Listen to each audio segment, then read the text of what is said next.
Qoy elm verilən kəslər bu kitabın Rəbbin tərəfindən göndərilmiş həqiqət olduğunu bilsinlər ki, ona inansınlar və qəlbləri ona bağlansın.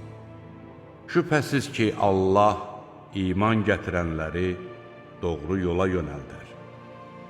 Kafir olanlar isə o saat qəflətən onların başlarının üstünü alana dək, yaxud səmərəsiz bir günün əzabı onlara gəlib yetişənə dək, Qur'an barəsində şəkk-i şübhə içində qalarlar. O gün hökm yalnız Allahındır. Allah onların arasında hökm verəcəkdir. İman gətirib yaxşı işlər görənlər nəyin bağlarında olacaqlar?